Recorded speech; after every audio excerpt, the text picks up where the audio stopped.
previously, so we have studied adding activities and then adding duration of start, early start and early finish, and then we have add predecessors to our network activities. ठीक है, ये हम लोगों ने पहले सारे काम कर चुके हैं.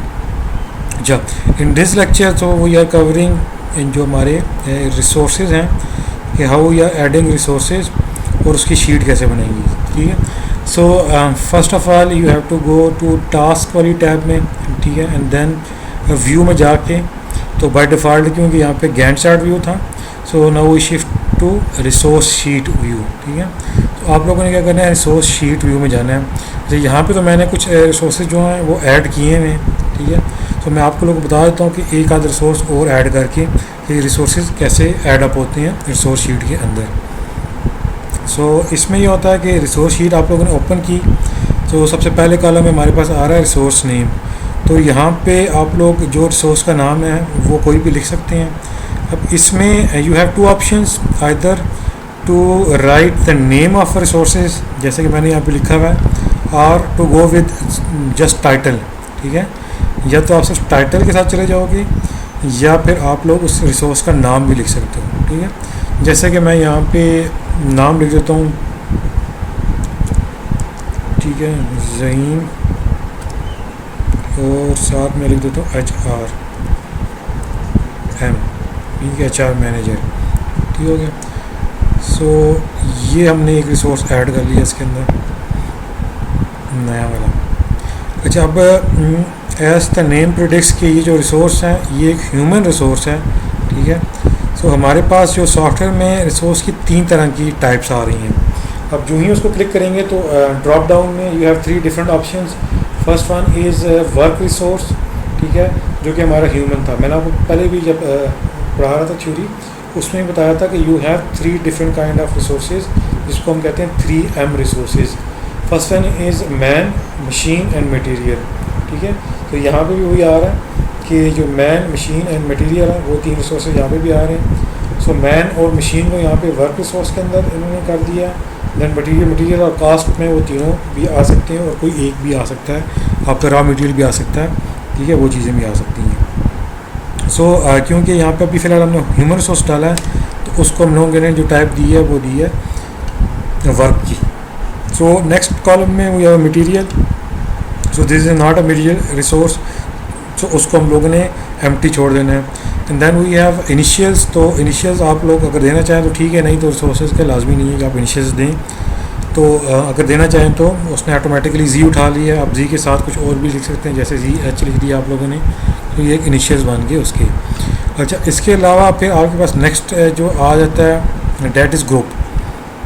अच्छा, ग्रुप में the philosophy behind group is कि आप लोगों का जो रिसोर्स है, अगर वहाँ पे डिफरेंट टीम्स के ग्रुप बने हुए हैं तो उसमें आप उस ग्रुप का नाम लिख दोगे. जैसे यहाँ पे ये रिसोर्स हमारे पास HR ग्रुप का था, तो हम लोगों ने जो ग्रुप के अंदर वहाँ पे लिख दिया HR. ठीक है, इस तरीके से अगर इंजीनियरिंग ग्रुप का, या इलेक्ट्रिकल ग्रुप का, या कम्युनिकेशन ग्रुप का, या जो भी ग्रुप का नाम अगर देना चाहें तो यहाँ पे आप ग्रुप वाइज रिसोर्सेज को भी मैनेज कर सकते हैं इस सॉफ्टवेयर के अंदर. अच्छा, so the next one is maximum, जो उसकी एफिशिएंसी है, जो मैक्सिमम यूनिट्स हैं उसके बारे में है. तो यहाँ पे बाय डिफ़ॉल्ट तो उसने उठाना होता है 100%. 100% का अब जो ओवरऑल पर्पस होता है, ये उसका मीनिंग है, वो ये है कि लेट्स सपोज मैं एक चीज़ को क्वांटिफाई करता हूँ कि आप लोगों ने अगर रिसर्च वर्क पे काम करना है and you have capacity to write 20 pages of research work in a day. ठीक है, आप एक दिन में 20 पेजेस लिख सकते हैं किसी भी रिसर्च पेपर के. तो this is your maximum efficiency, जिसको हम कहते हैं 100%. ठीक है, सो ये मैंने क्वांटिफाई कर लिया आपके काम को. तो अब हम लोग जब सॉफ्टवेयर में देते हैं तो वहाँ पे फिर हम लोग कोशिश करते हैं कि किसी भी रिसोर्स की जो मैक्सिमम यूनिट्स हैं उसको 100% ना किया जाए, उसको थोड़ा सा 100% से कम किया जाए. क्योंकि अगर हम 100% करेंगे तो मे बी किसी पॉइंट इन टाइम पे जाके वो रिसोर्स और बर्डन हो जाए. ठीक है, तो हम लोग फिर क्या करते हैं, उसके रिसोर्स की जो एफिशिएंसी है उसको थोड़ा सा 100% से कम कर लेते हैं, मे बी 80%, 85% जो भी है। अभी फ़िलहाल हम लोग इसको 85% पे कर लेते हैं कि किसी भी गिवन डे पे जो ज़हीन साहब हैं वो अपनी जो एफिशिएंसी दिखा रहे हैं डेट इज़ 85%, वो अपने काम वहाँ पे फुलफिल कर लेंगे। ठीक है। अच्छा, अब next column is about standard rate. ठीक है। अब स्टैंडर्ड रेट यहाँ पे ऑर्ली है, तो यहाँ पे आप जो भी इसका स्टैंडर्ड रेट है वो उसको एलोकेट कर सकते हैं। यहाँ पे लेट्स सपोज मैं कर देता हूँ $120 पर आवर।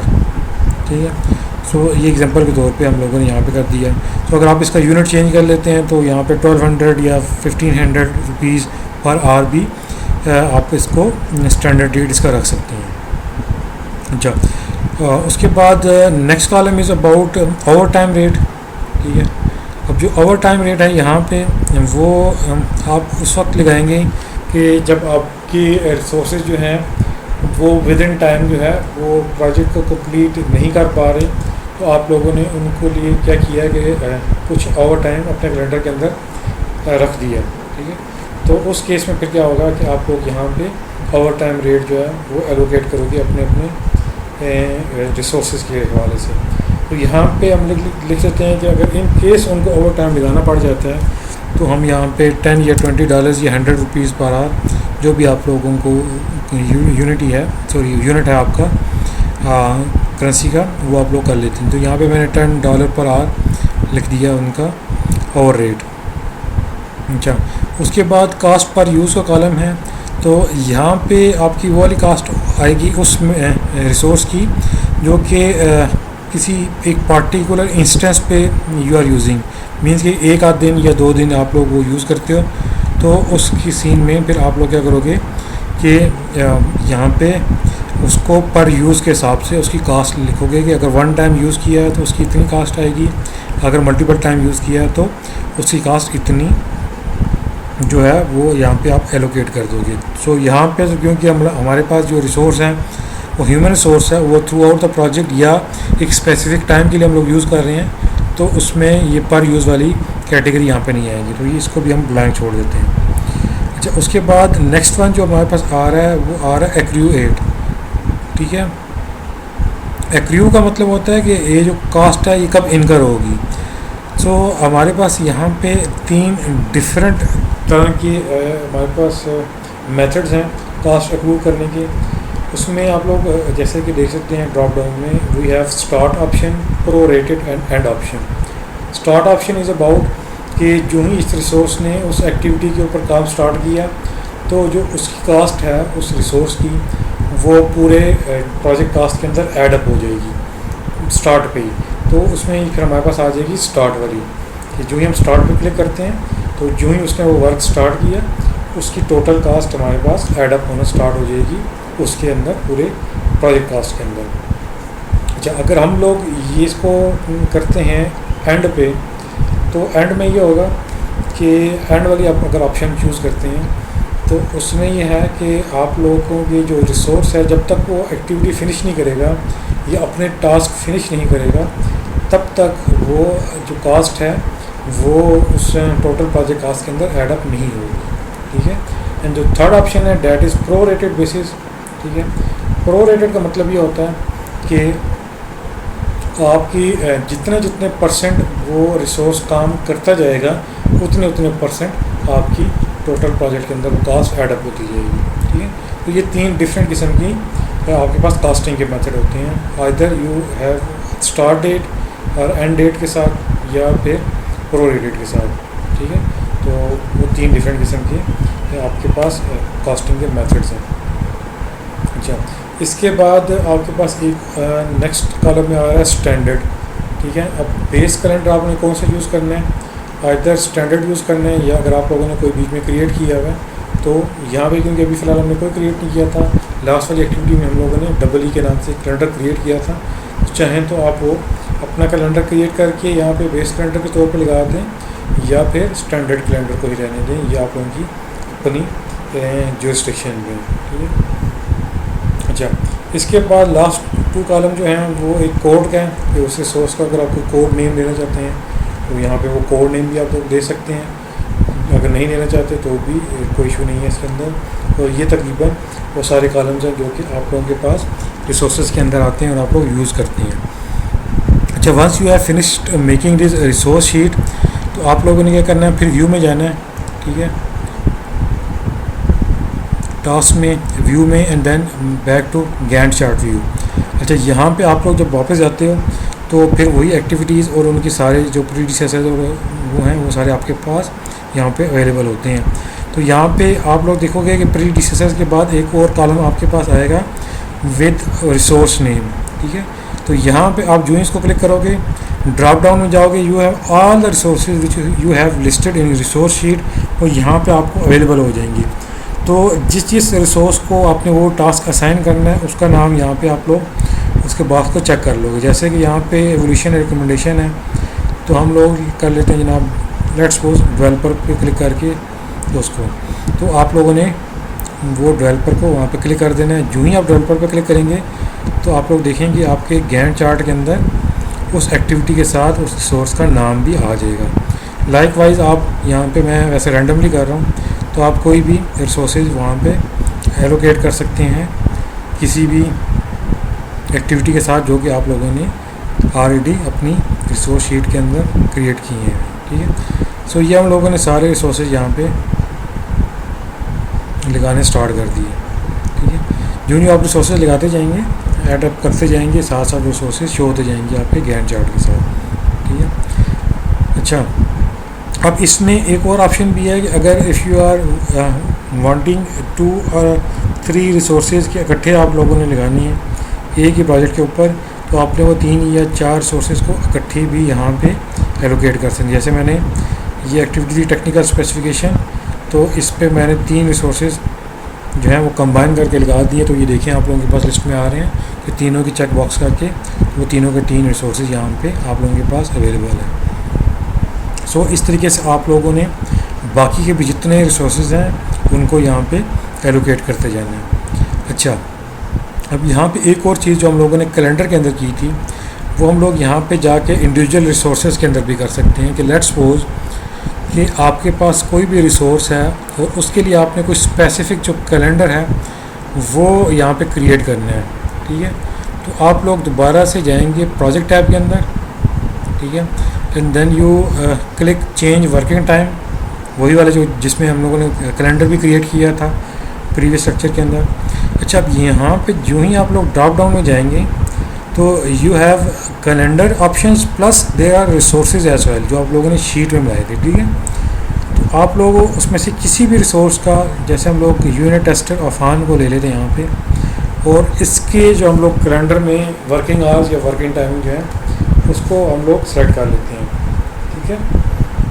अच्छा, लेट्स सपोज हमारे पास ये आ गए हैं जी यूनिट टेस्टर अफान। हम लोग ने क्लिक करना है वर्क वीक में, then we have to go to details, ठीक है। डिटेल्स में क्लिक किया और उस क्लिक करने के बाद हमारे पास जो बाय डिफ़ॉल्ट चल रहा था कैलेंडर में वो सैटरडे और संडे ऑफ डेज थे। तो हम लोग क्या करते हैं, सैटरडे संडे की जगह we have selected Wednesday as an off day, ठीक है, एग्जांपल के तौर पे। तो हम लोग वेडनेसडे को यहाँ पे नॉन वर्किंग टाइम कर लेते हैं। तो यू कैन सी कि जो वेडनेसडे है वो अफान के लिए ऑफ डे हो गया, और हम लोग सैटरडे जो है उनका ऑन कर देते हैं, ठीक है। सो हम लोगों ने क्या किया, सैटरडे को ऑन कर दिया फॉर अफान, और वो भी 8 से लेके और 8 PM तक, 8 AM से 8 PM तक। अब जो ही आप सैटरडे में किसी भी दिन को क्लिक करेंगे यू कैन सी यहाँ पे जो वर्किंग टाइम है वो 8 AM to 8 PM हो गया। सो अवर पर्पज़ ऑफ दिस इज़ कि आप लोग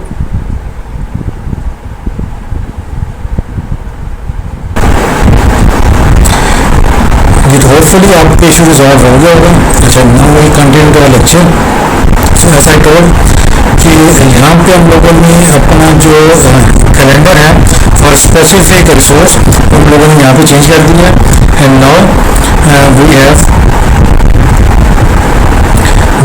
कस्टमाइज कैलेंडर फॉर अफान, ठीक है, क्योंकि हमारे एक रिसोर्स हैं और वर्क रिसोर्स हैं। लाइकवाइज अगर आप लोगों ने इसमें कोई उसके स्पेसिफिक टाइमिंग्स करनी है किसी पर्टिकुलर डे पे, तो वो भी you can go into details tab में जाके और वहाँ पे आप लोग किसी भी दिन को क्लिक करके स्पेसिफिक और आप उसके यहाँ पे set days to specific work times, वहाँ पे आप उसके वर्क टाइम्स को चेंज कर सकते हैं। बिल्कुल उसी तरीके से सिमिलरली जैसे कि हम लोगों ने कैलेंडर में अपने कस्टमाइज़ किया था, तो वहाँ पे हम लोग उसको चेंज कर रहे थे। सो इसको हम क्लोज करते हैं। So this one is for specific calendar और इंडिविजुअल रिसोर्सेज। अच्छा, इसके बाद हम लोग बात करते हैं वर्कशीट पे, ठीक है। अच्छा, यहाँ पे वो है अनदर ऑप्शन कि यहाँ पर किसी भी रिसोर्स को जब हम डबल क्लिक करते हैं यहाँ पे, ठीक है, तो यहाँ पे डायलॉग बॉक्स ओपन हो जाता है by the name of resource information. तो यहाँ पे भी अगर आपने उस रिसोर्स के बारे में कोई अलग से इंफॉर्मेशन पुट आउट करनी है तो आप यहाँ पे जो है डाल सकते हैं। जैसे कि यहाँ पे अगर कास्टिंग है तो यहाँ पे बाय डिफ़ॉल्ट फर्स्ट टाइम जो हम लोग उसको कास्टिंग कर रहे होते हैं तो वो यहाँ पे उसको मेंशन कर दें। अगर वही resource future point in time में आप लोगों के पास दोबारा से आपको जरूरत पड़ती है इस रिसोर्स की, तो वो यहाँ पे जो बी वाली कास्ट है वहाँ पे मीन के फ्यूचर डेट में आप लोग यहाँ पे उसकी इफेक्टिव डेट लिख के उसका वहाँ पे रेट कर देते हैं। तो यही अगर आपको टाइम टू टाइम एक रिसोर्स मल्टीपल टाइम्स में चाहिए तो यहाँ पे आप उसकी मल्टीपल टाइम में भी कास्टिंग कर सकते हैं, ठीक है। तो ये चीज़ है। इसके अलावा if you have to write a specific note for a resource तो यहाँ पे आप उसकी नोट सेटअप भी कर सकते हैं। नोट सेटअप टैब में क्लिक करते हैं और यहाँ पे आप लोग उसकी नोट सेटअप कोई भी टाइप कर सकते हैं। वो स्पेसिफिक आपने इंस्ट्रक्शन देनी है किसी भी पर्टिकुलर टाइम पे तो वो भी कर सकते हैं। इसके अलावा यहाँ पे कस्टम फील्ड्स है, मीन्स अगर आपने कोई अलग से फील्ड जनरेट करनी है उसके लिए कोई अलग से वैल्यू देनी है तो वो भी उस रिसोर्स को आप यहाँ पे कस्टम फील्ड के अंदर दे सकते हैं। तो ये एक और डायलॉग बॉक्स आप लोगों के पास ओपन होता है जहाँ पे आप लोग रिसोर्सेज यहाँ पे उनकी मेंशन कर देती हैं। सो ये वो सारी चीज़ें हैं जो कि आप रिसोर्सेज को एलोकेट करते वक्त और रिसोर्सेज को असाइन करते वक्त अपने प्रोजेक्ट सॉफ्टवेयर के साथ कर सकते हैं। होपफुली आपको ये सारी चीज़ें समझ आ गई होंगी। अगर इन केस फिर भी आप लोगों को क्वेश्चन हैं, ठीक है, किसी भी किस्म का इससे रिलेटेड तो आप लोग जो है वो मुझसे पूछ सकते हैं और आपको ये लेक्चर भी अपलोड हो जाएगा एंड इंशाल्लाह आपको इसके नोट्स भी जो है वो ऑलरेडी अपलोड हो चुकी हैं, ठीक है। सो होपफुली आप लोगों को ये चीज़ समझ आ जाएगी।